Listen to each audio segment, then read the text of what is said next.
你好，我是John叔叔.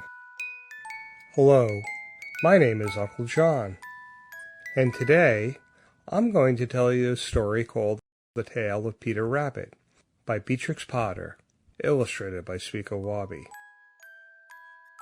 Once upon a time, there were 4 little rabbits. Their names were Flopsy, Mopsy, Cottontail, and Peter. They lived with their mother in a sandbank underneath the roof of a very big fir tree. One morning, Mrs. Rabbit said to her children, "Now, my dears, you may go into the fields or down the lane, but don't go into Mr. McGregor's garden. Your father had an accident there, and he was put into a pie by Mrs. McGregor. Now run along. Don't get into any mischief. I'm going out to buy some bread and currant buns."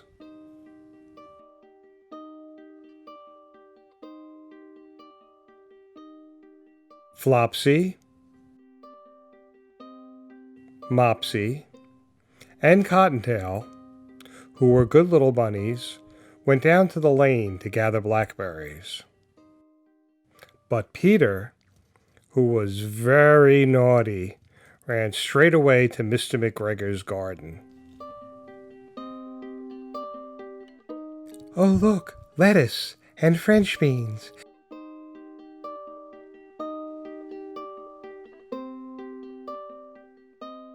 And my favorite, carrots."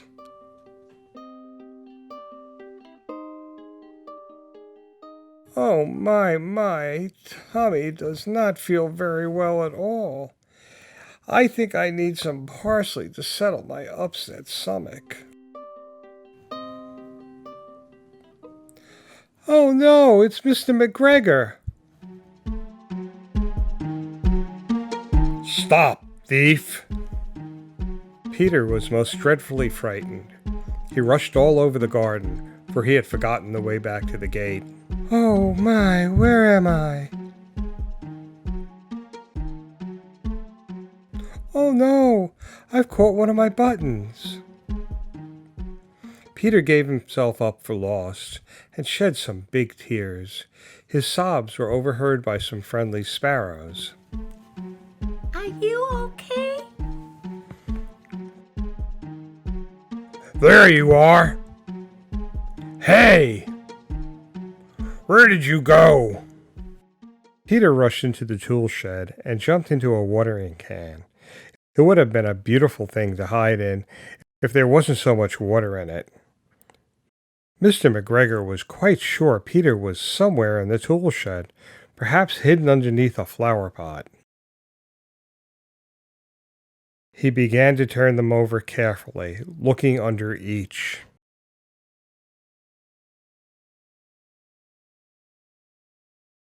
"It's cold, and now I'm wet." Mr. McGregor heard the sneeze, and was after Peter in no time at all.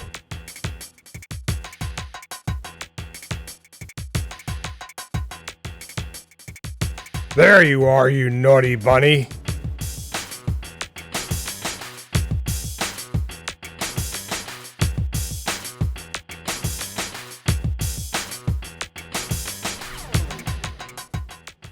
Mr. McGregor got tired of running after Peter and went back to his work. Peter sat down to rest. He was out of breath and trembling with fright, and he didn't have any idea which way to go. He was also very damp from sitting in that can. After a time, he began to wander about, going hippity-tippity, not very fast, and looking all around.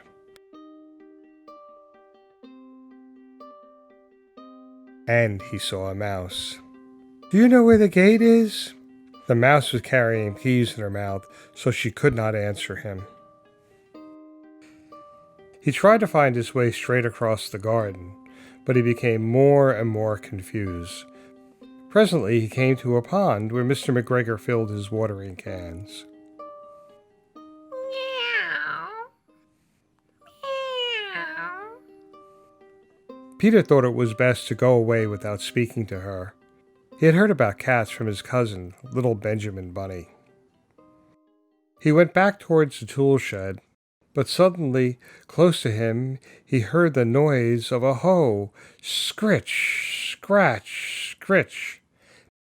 Peter scuttered underneath the bushes, but presently, as nothing happened, he came out and climbed upon a wheelbarrow and peeped over.